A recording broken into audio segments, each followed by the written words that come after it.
Assalamu alaikum and welcome to Al-Mizan Sunday. Al-Mizan Sunday is a Sunday Taleem that's led by sisters, but it's not intended for an all-female audience.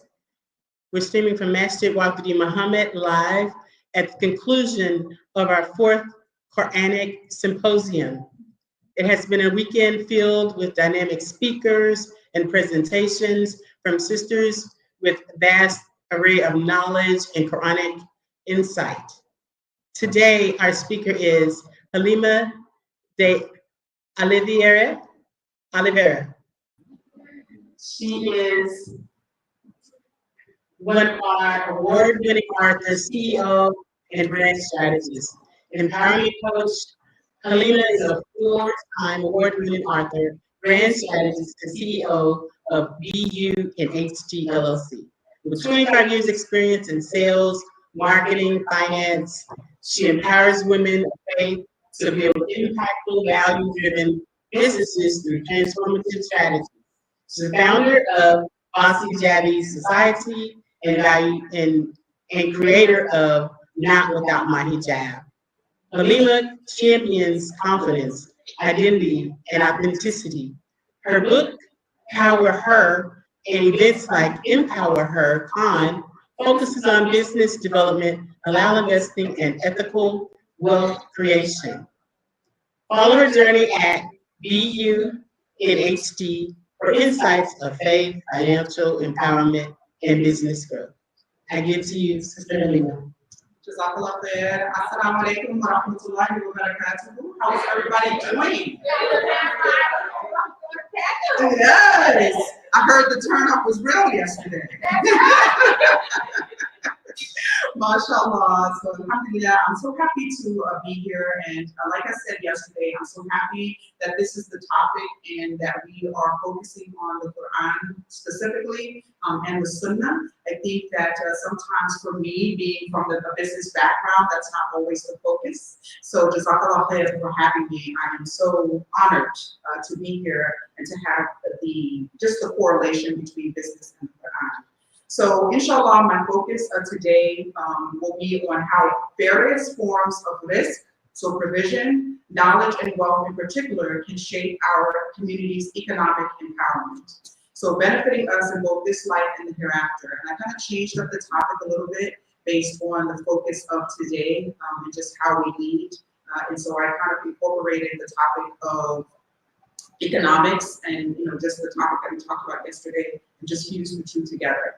And so I'll share 3 stories rooted in our Islamic history, connect them to the topic at hand, and provide Qur'anic guidance on building a sustainable economic model. So my goal today is, there was a sister, she's right here up front and center. She made sure she came to me and she said she wanted me to talk about something specific, and so I incorporated it into my presentation. And I really want us to have some dialogue about it, so I pray that we have enough time for some Q&A. Because I want us to walk away with solutions that we can enact right after this. So come Monday, you're meeting about this event and just saying, okay, what can we do to put everything that we learned from this weekend into action? So the previous panel talked about Hajjat alayhi salam. I talked about Hajjat alayhi salam like I know her for real. And it's so important. And the thing that I always talk about is moving your feet. And Hajjat alayhi salam is just a perfect example of, I've been tasked with this thing. Allah has put this seeming to be a burden on me, and I'm going to move my feet until something happens, right? So ultimately, the one who is best qualified. So we talked a little bit. The previous panel talked a little bit about who is most suitable to lead, and I just want to add that the one who is most or best qualified with the most suitable expertise and resources, who should step forward to lead in each unique context, it's that person. So the first story is Man Your Station, so economic lessons from the Battle of Uhud. Point 2 or story 2 is the Waqf of Fatima and Maryam and Fikriya and cooperative economic models.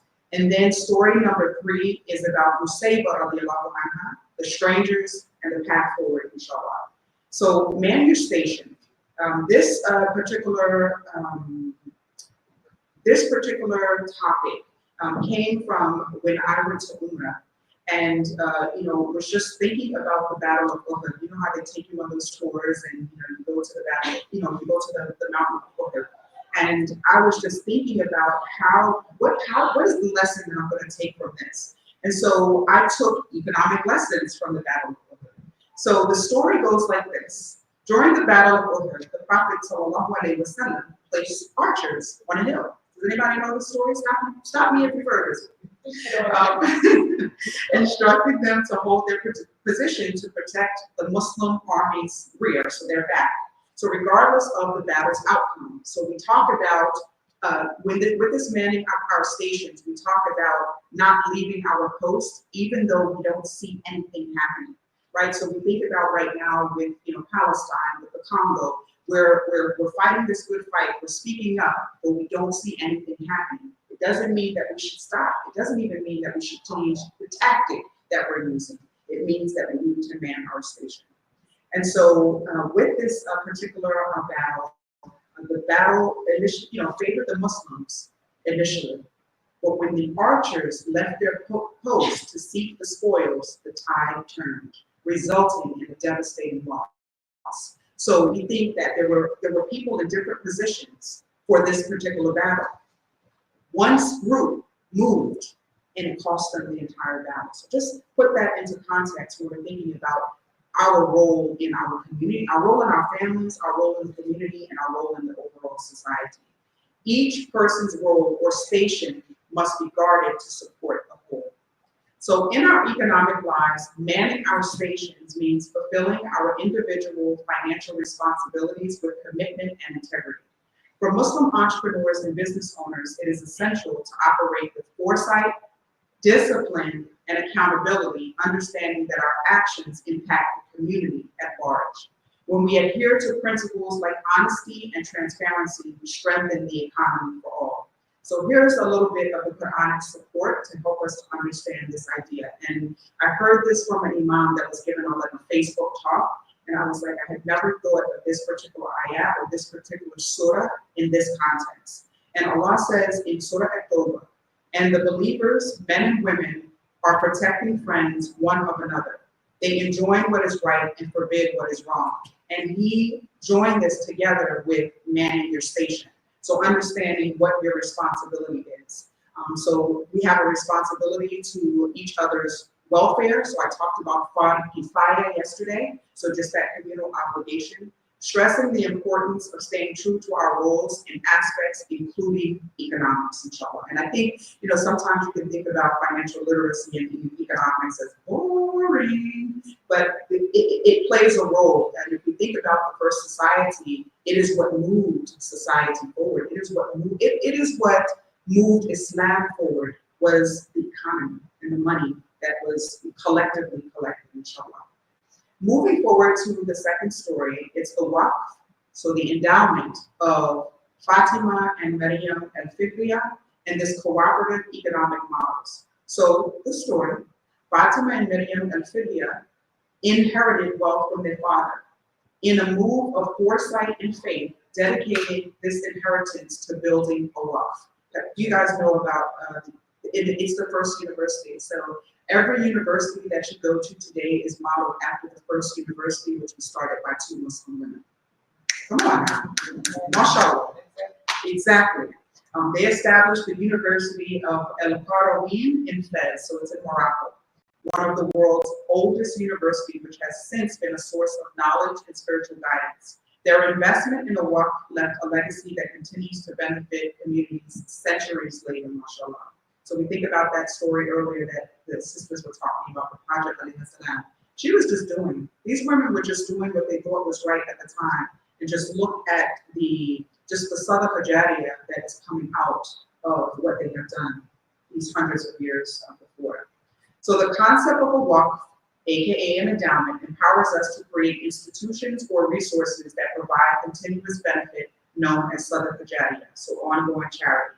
For individuals, families, mosques, setting up a waqf for schools, healthcare, or essential services create sustainable support for communities. And this is something that I want us to write down, especially the community leaders, is how are we creating these endowments within. It's not about running a masjid and having Jummah prayer and these few events. What else are we doing for the community? I think about some communities who have started clinics. So you can literally go to the dentist at your local mosque. They have a facility for it. You can get healthcare at a mosque. Where have we seen this done? This is a mosque in New Jersey, Masjid GCLEA in New Jersey, Cherryville, New Jersey to be exact, and they have healthcare and they have a dentist. I think it comes like once a month, and you can go there, no insurance, and get dental and healthcare. We should be focused on other essential services as well to create the sustainable support for communities. So you think about the money that you're giving every single Friday. What is it going to?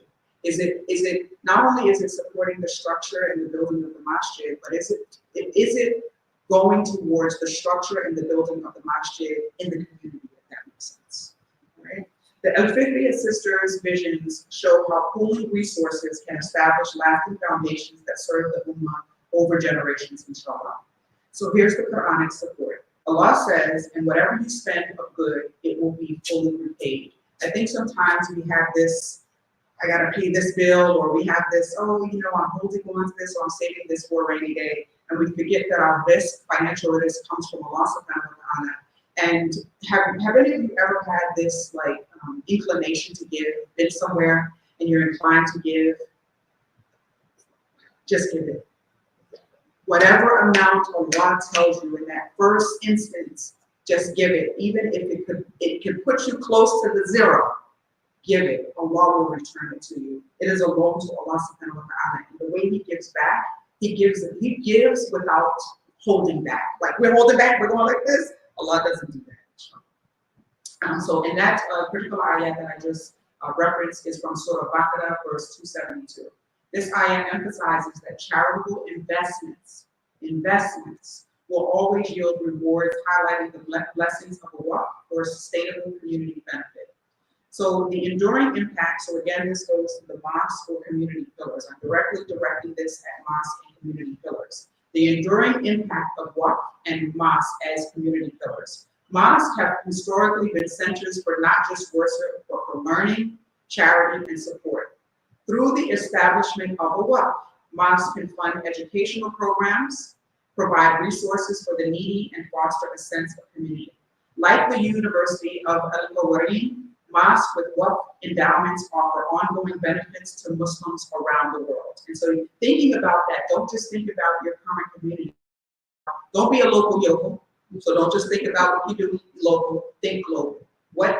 How can we impact globally? Like just think about someone hearing about your mosque and saying, hey, I'm coming from Aruba, or I'm coming from Morocco, and they're specifically flying in to come to this masjid. How can we support? How can we help to grow this community? Thinking about it in that way. So WAPs established by mosques can address local community needs sustainably. For example, they can support scholarships, healthcare, as I said before. This communal approach distributes wealth and creates opportunities for all, mirroring the Prophet ﷺ's encouragement to uplift and empower the community. The Quranic example, and where we can find the support, is the example of those who spend their wealth in the way of Allah is like a seed of grain that sprouts 7 ears. In every ear is 100 grains. Surah Al-Baqarah, verse 261.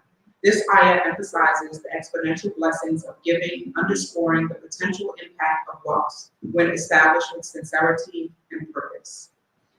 Last but not least is Nusayba radiallahu anha. Nusayba bin Ka'b, she's one of my favorite sahabi. And if you don't know my story, I shared it in my book, Not Without My Hijab. Some of you know me when I came to Dallas in 2019, and we had to play at the Iceland Center in Dallas, and I shared some of my story of when I left the hijab with it, hence the name Not Without My Hijab. And I stayed left for 20 years. And as I was saying to one of the sisters earlier, it is what gives me the passion to do the work that I'm doing right now.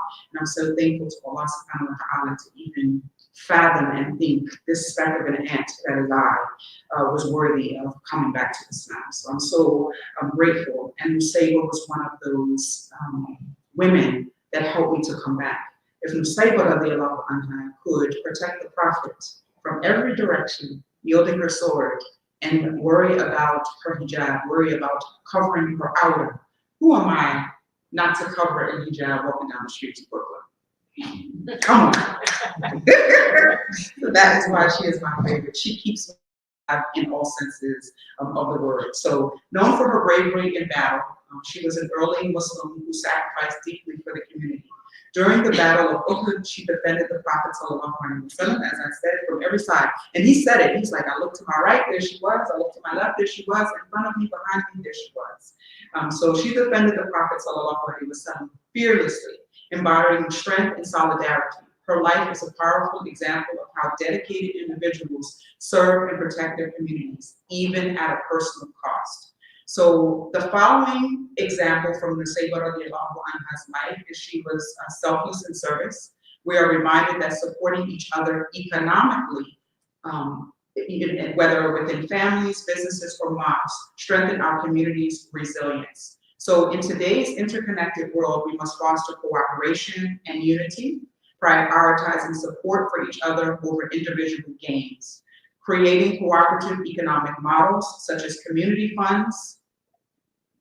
The sister, she added it. She was like, community funds, let's go.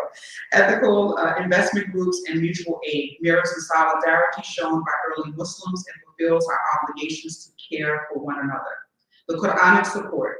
Allah reminds us and hold firmly to the rope of Allah altogether and do not become divided.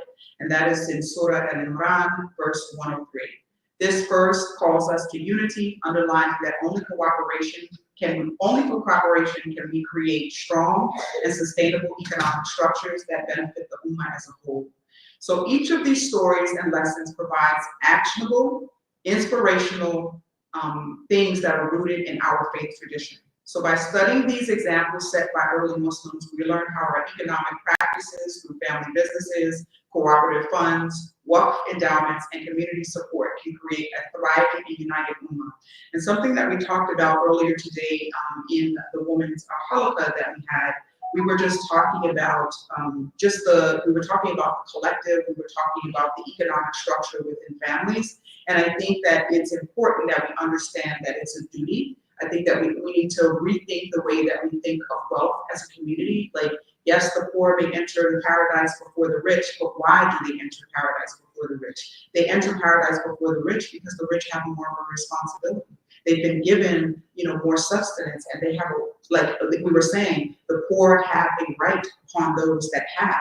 And so because of that, the rich have more that they're going to stand before Allah and have to answer for it. So it's not so much so that you should incline towards poverty. It's just that one has less of a responsibility to the other.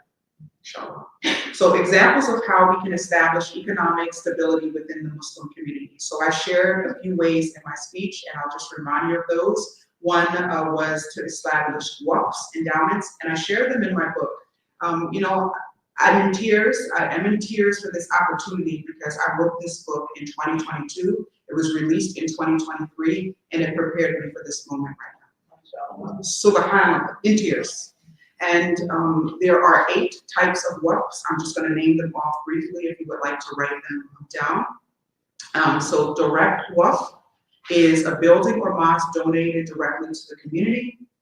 A religious waqf is a mosque or religious school. Profits are used for maintenance. You find a lot of those throughout the Muslim community in different parts of the world. They have established religious waqfs and particularly religious schools where all of the donations and everything go towards maintenance and are distributed to the community. A family waqf, so these are things to be thinking about if you're retiring, if you have additional income, creating a family waqf. And that is Islamic charitable endowment dedicated to the family member of the waqif or founder, much like trust in modern society or Western society. A corporate waqf, you find a lot of these in Medina. So when I went on Umrah, when you look at the buildings, a lot of them say waqf on them, and then you look to see who is the waqf for or from.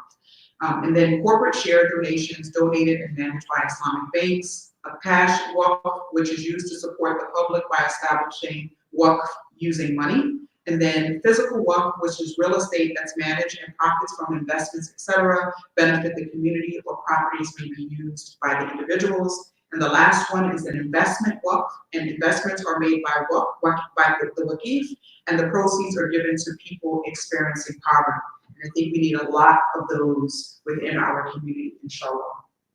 And so some of the other things that we can do, several ways that we can establish this economic stability. The second way is to create and support halal business incubators. How many of you have seen a halal business incubator? I have done one. Alhamdulillah.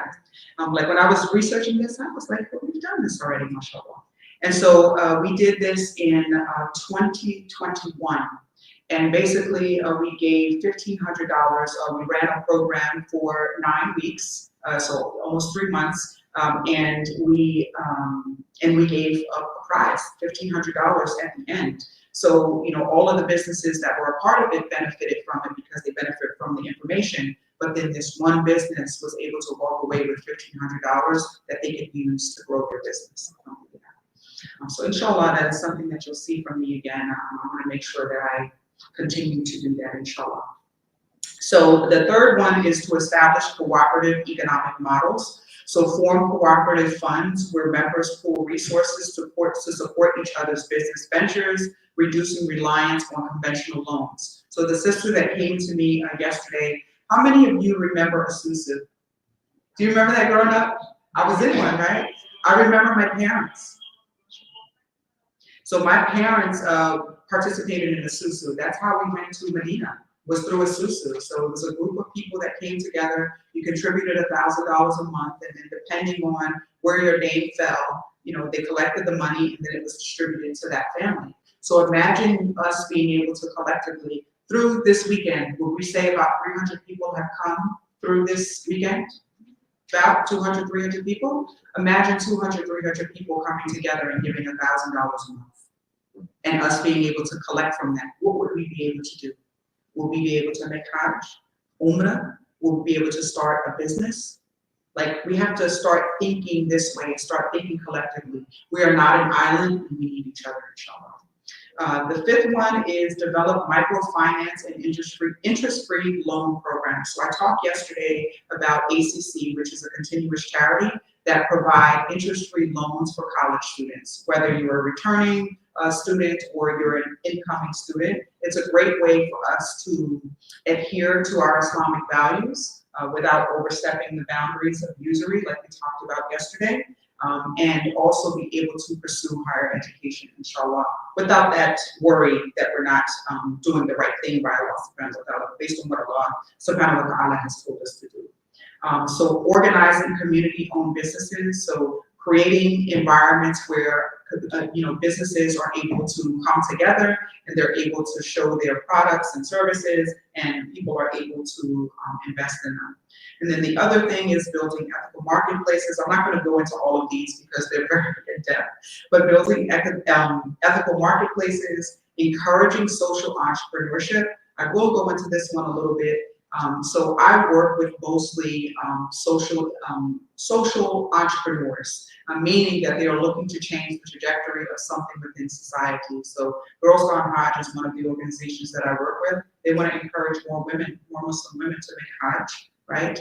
I work with organizations like We Got You Covered, which is a modest, a scrub line. So, when I tell you, mashallah, they thought of everything, the way they have the pockets, the way the top is made, the way the bottoms are made. It's truly based on us being covered in the right way in the medical field. When have we seen things like this? And I'm sure there are other scrub lines, but the way she has just fashioned those scrubs, mashallah, to see them in person is mashallah.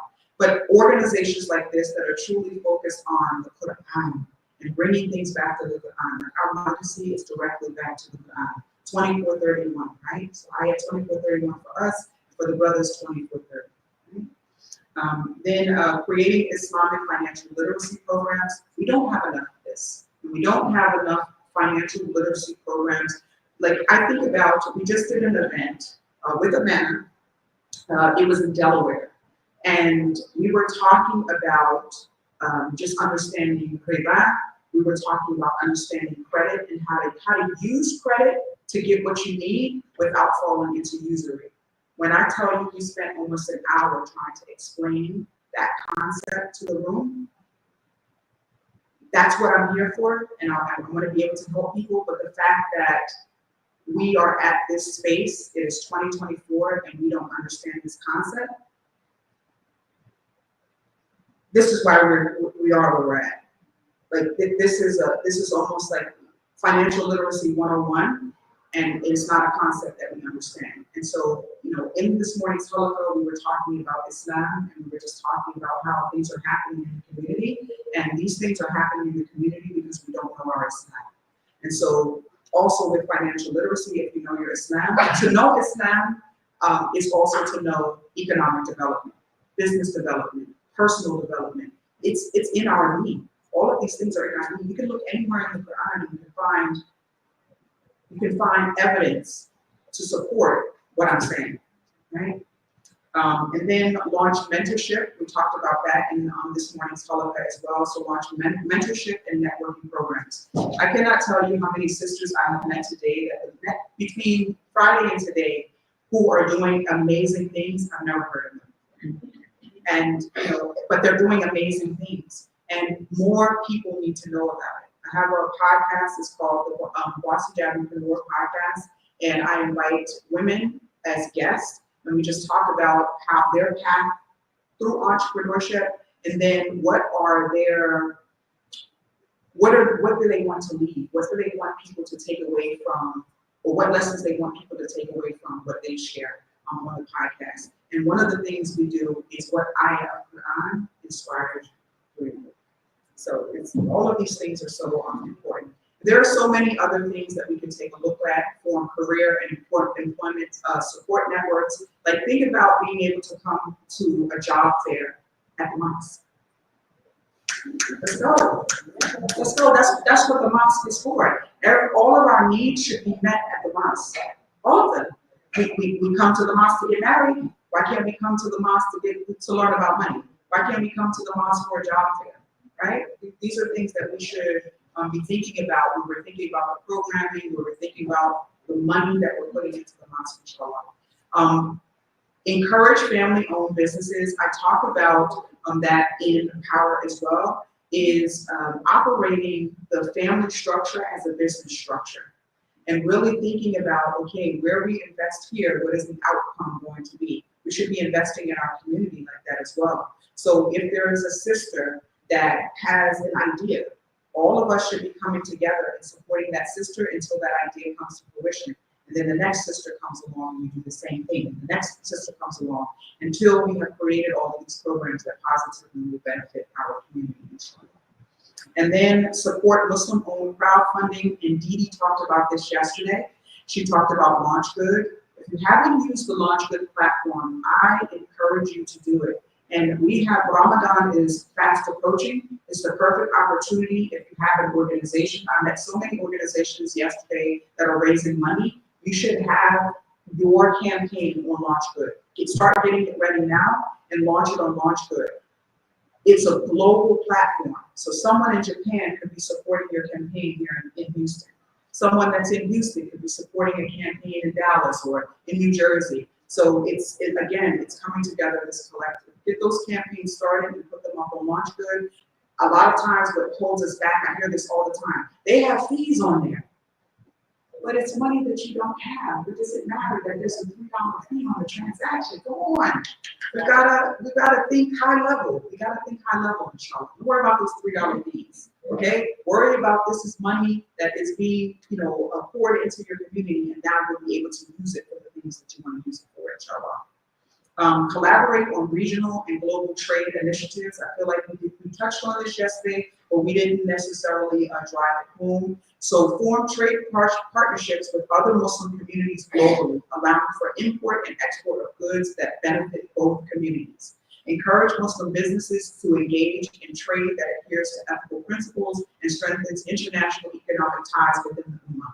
How many of you know Islamic education Islamic fashion, all of those. Do you know how much each of those industries are worth? You know? And there are seven. There are seven industries. Billions of dollars. Billions of dollars. And there's the fashion, and I forget the other one that worth trillions of dollars from the Muslim community. This is not global. This is not everybody. This is only the Muslim community. Do you want to know why you now see a hijabi at Bank of America on the ATM machine? Do you hear me? Like, them are trying to get in here because they're trying to get a hold of that, of our dollar, of our power. We have so much financial power, but we've been trained to think that we are a minority.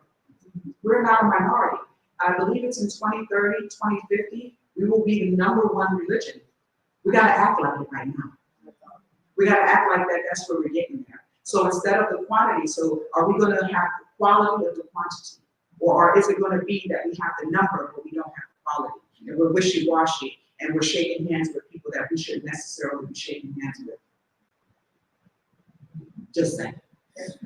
All right, so so I talked a little bit earlier about the SUSU. It's also called like a rotating savings group, which I explained what that was. And so building this trust and this financial security within our communities, within our families, inshallah, and using business capital and use for business capital and personal growth. So all this money that's flowing into and out of the community, what are we using it for? What is the focus? I believe that each individual masjid should have a theme. Every single year, have a theme. What are we focusing on? Are we focusing on growing businesses, and these businesses are going to do X, Y, and Z later on? You know, for me, you know, the event that we're having, inshallah, in February, my goal is to have women that are a part of this community in their own regard, helping to give them information and resources to uplift them. So later on, I can call on them and I can say, Assalamu alaikum, we are building a domestic violence shelter. I need $10,000 from each one of you. Does this make sense? Yeah. Does this make sense? Like, I'm going to give you the information. This is what I know. I have 25 plus years of sales, marketing, and finance experience, and I've come, you know, Allah has sent me. I'm not doing this myself. I'm like, Allah, what do you want me to do? What am I supposed to be doing? What am I supposed to be doing? And so he said, you're supposed to be over here. I said, okay, with the struggle and the strife, I'm over here. I'm doing that with it all. I'm like, yes, yes. And so filling you guys up, fueling you with the information and with the resources so that later on we can do this collective thing to help to uplift us. And it's going to take you. Yeah. You want Islam to continue, right? Yeah. You want Islam to continue to the end of time, right? Yeah. But at what sacrifice what are the sacrifices, one, that we are willing to make for it to reach to the end of time, right? And how will we reach there? Will it be diluted and washed out, or will it be the way that the Prophet sallallahu alaihi wasallam practiced it? Angela, thank you so much. Thank you. Thank you. I have to come and take a picture. It's all on my book here. I don't do cards anymore. We can take a picture of it afterwards, and then we can share it in the chat on the video for those who are watching on YouTube and Facebook. But I want to thank you so much for your insightful comments, especially around financial literacy and us as a community building our financial literacy and our financial wherewithal as a masjid, and not just coming to the masjid, attending Jummah, attending Taleem, and then going back home and say, well, I'll see you all next Friday and Sunday, but actually having a plan to build a community. COVID sort of pulled us out of that a little bit, but it's time for us, I think, to come back home. I wanted to take a couple of, if you have any questions from the audience, we normally give the audience an opportunity to ask 1 or 2 questions if someone has questions. I was going to say, can you run through the box one more time? Sure. That was, yeah. Now I gotta find it. Investment, physical cash, corporate, family, religious, direct. Repeat that, Sister Lisa. Investment, physical cash, corporate, family, religious, direct. Or building or some physical structure. She's fine. I find it. That's the audio, I find it.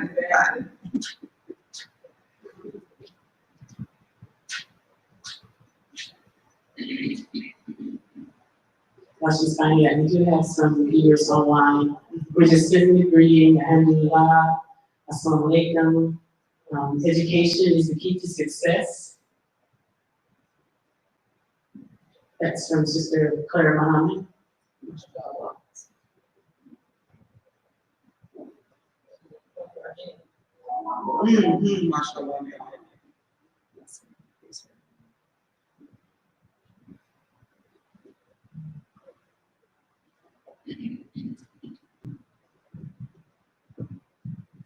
I opened it to the page and then I closed it. How do you know? We're in no hurry to let you go.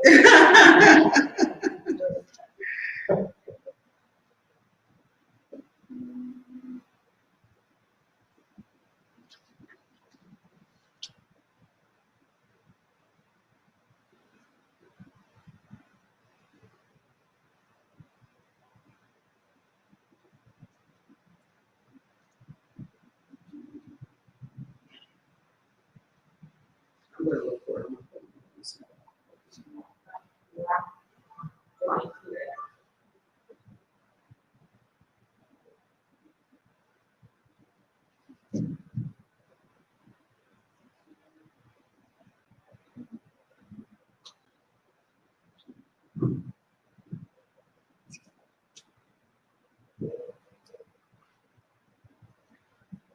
Any other questions while she's looking for that resource? Hudson? What advice do you have for someone starting out with their wealth? That's a great question. So, starting out on your wealth building journey, I would say for you to write down 10 years from now what your goals are. So, whether you're focused on personal wealth, you're focused on business wealth, whatever. First of all, the two go hand in hand. So, what you're doing in your business should align with what your goals are personally. So that's the first thing. So when you do that, so say if personally you want to live a life where you don't have to think about what you're going to buy, you don't have to think about what you're going to invest in, what vacations your family is going to go on, what type of home you want to purchase. You want to think about, what do you need to do as a business to be able to fund that? So how will your business fuel and fund your personal life? You also want to think about it from an Islamic perspective, thinking about your akhirah, so thinking way ahead to when we're no longer here, and we're standing in front of Allah subhanahu wa ta'ala, and we're figuring out where it is that we're going. Allah is telling us where we're going. What did you do in your life to fund that as well? So we have to think about the akhirah as well. So what I would say for you to do is to think futuristically. And then, just starting out on your journey, just thinking about, give yourself a number. This is also very important too. Thinking from the dunya perspective, and like I said, coming from 20 years to the left and being here now, sitting in this seat, what I would say to you is, what is your number? And what I mean by that is Malcolm X, or Halimah, he had a conversation with his sister. And his sister basically said, to know this number, so that you can't be bought. And I'm gonna give you a real life example of this happening to me while I've been on this journey now, especially in business. So I've been in business, December 2nd will make 8 years. So I've been in business going on 8 years. And so she talked about that number. So is that number $1 million, $5 million? What's the number where you can be bought at? You need to be cognizant of what that number is. It's not that you are focused on that number. You don't want to be focused on that number in a negative way, but you want to be cognizant of, will I go left on my morals and values if this number is presented to me? I'm going to give you a real life example. So when I was doing the Not Without My Hijab play, I knew exactly what I wanted. The production company came to me. we really love your story. We want to share the 16-year-old part of your story. And so I was like, great. They wrote the script for the play, and we went back and forth until it looked like the way that I wanted it to look. And then it came time to fund it. So initially I funded the entire play myself. It's $35,000 per city, and just paying for the theater, paying the cast, paying for the travel back and forth with the cast members, rehearsals, etc. And so come the next city, I'm like, Halimah ain't got another, 35, 70,000 in there. So how we gonna figure this out? And so I reached out to different organizations and just asked them, okay, this is what we're bringing to the table. How much support can you give us? This is what it costs. What does that look like for you? And so, some of them, came with $3,000. There was one organization that came with $10,000. So that kind of thing. Then a sister came to me. I won't name the sister nor where it's from, but they were willing to give me the $35,000. And by giving me $35,000 at one time, it meant that I could market 3 cities at one time versus just one, because that would just be the down payment for each of the 3 cities, and then we'll collect the proceeds from the tickets. And it came at a cost. So the name of it is Not Without My Hijab. That's the name of the play. And I was informed that I would need to change it to Mercy. And I was like, Mercy? I was like, why are we changing the name? Not Without My Hijab makes a statement on its own. There's nothing like it out there. And I told her, I'm gonna go home and I'm gonna make istikhara on it, and I'll let you know. And when I made istikhara and I came out of that istikhara prayer, that's not what Allah told me to do. Allah told me to keep Not Without My Hijab, because it makes a statement. And when we came to New York, so New York is where I'm from, and we had to play at Brooklyn Academy of Music. So anybody know where Brooklyn Academy of Music is? Yeah, we had it there. Bam, yes. We had 3 sold out shows there. Allahu Akbar.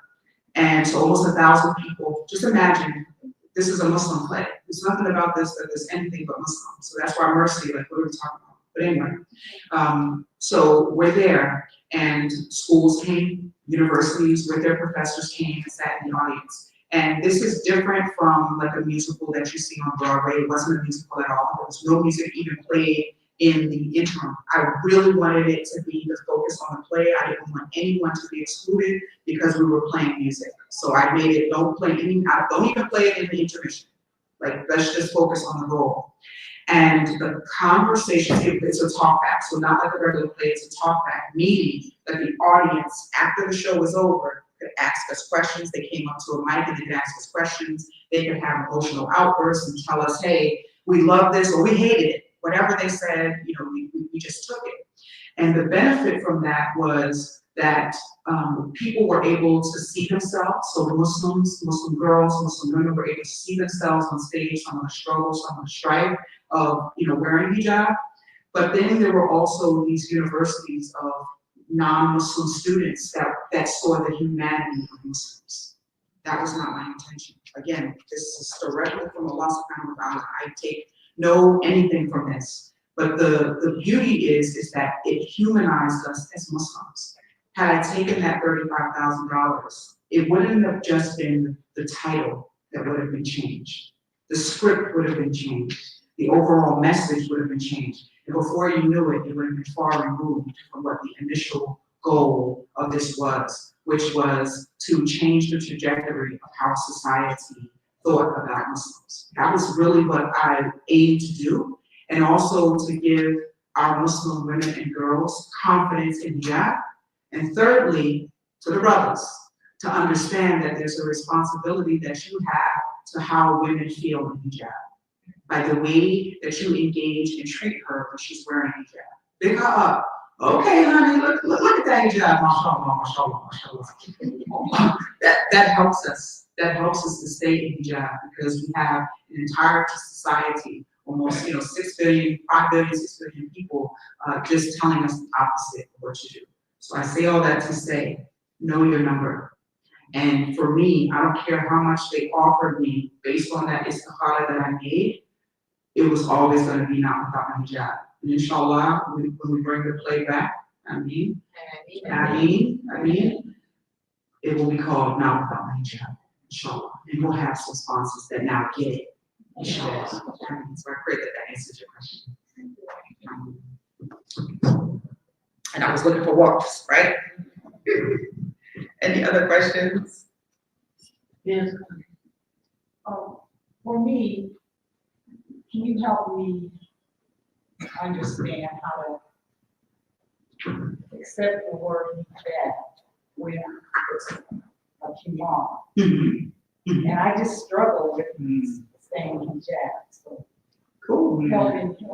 I shall. So we came across this question with the play being called Not Without My Hijab, the book being called Not Without My Hijab, and just this modern concept of hijab. And do men wear hijabs? No, right? We wear hijabs, right? Are men supposed to observe hijab though? Yeah. Right? Yes. 2430 is the hijab for men. 2431 is the hijab for us. Does this make sense? So that's where this concept comes from, number one. And under hijab, it's encompassed everything. So the jilbab, the khimar, every form. Like I did a presentation where I listed all of the types of hijabs. So depending on where you come from, Turkey, all over the world. And so I pray that that helps you a little bit. So, and also with the word hijab, just being this this universal thing, right? So some people call it a khimar, some people call it a hijab, call it a what is the word I'm looking for? It's called something else. I can't think of the word. But there are many names for hijab. It comes in different forms. Like your jilbab is also a part of your hijab, it's part of your covering. So hijab is just encompassing all of it's. Khimar is what you wear on your head. Jilbab is the covering that's below that. So hijab is said to encompass all of that.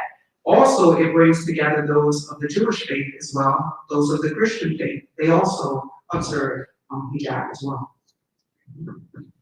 I pray that's a benefit. Well, I wanted to take this opportunity to, as we conclude this weekend, to thank all of the volunteers and community members who helped put the conference together, from taking tickets to inviting and encouraging other people to register for the symposium, the fourth Quranic Symposium. Also, we'd like to take an opportunity to ask you to support our donors. We had several donors, such as Amana Mutual Fund, Mutual Group, Camp Khalil, Graceline Publishing, Masjid Al-Qur'an, and Masjid Muhammad, as well as the Islamic Learning Institute. So please support those. And if last night during our fundraising banquet, you were able to make a financial commitment to help the Islamic Learning Institute, please go to their website to complete your financial contribution, or the place that you've made for Islamic Institute. It's IslamicLI.org, IslamicLI.org, to complete your financial commitment that you've made. So I just wanted to make those couple of announcements. Also, Muslim Culture Con, representing our young adults, ages 18 to 35. This is an outstanding group. Please go and support that group, make donations towards their efforts. This is a very dynamic group of young people who just completed their retreat. Inshallah, they will have another one coming up soon. And also look forward to the fifth Quranic Symposium. If you enjoyed the fourth Quranic Symposium, inshallah, you'll enjoy the fifth Quranic Symposium coming in 2025. I have the walk for you. All right. So this is the order. So direct walk is a building or mosque donated directly to the community. Religious walk, which is the mosque or religious school's profits are used for maintenance. Family walk is Islamic charitable endowment dedicated to the family member of the waqif or founder, much like trusts in Western society. Corporate waqf, I think that was the one that was missing. Corporate share donations donated and managed by Islamic banks. Cash waqf, which is used to support the public by establishing waqf using money. Physical waqf, which is real estate that's managed and profits from investments, etc., benefit the community, or properties which may be used by the individuals. So a lot of times you may see this with like imams. The Masjid purchases their home, the home that they live in. And then the investment waqf.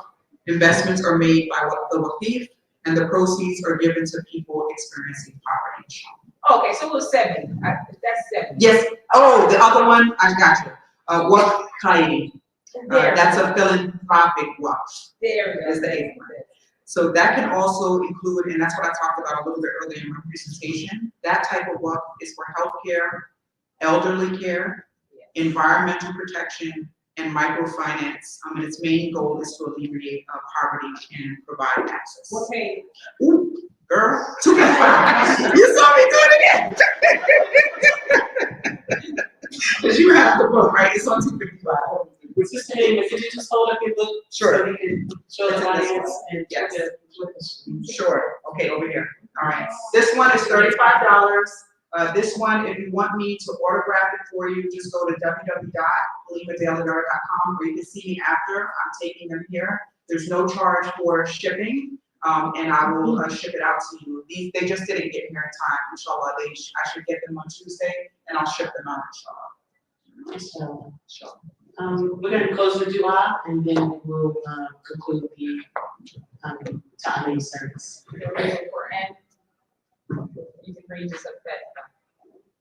You can read it? A fact. Oh, that's amazing. Want me to read it? أعوذ بالله من الشيطان الرجيم بسم الله الرحمن الرحيم الحمد لله رب العالمين الرحمن الرحيم مالك يوم الدين إياك نعبد وإياك نستعين اهدنا الصراط المستقيم صراط الذين أنعمت عليهم غير المغضوب عليهم ولا الضالين آمين. Assalamu alaikum.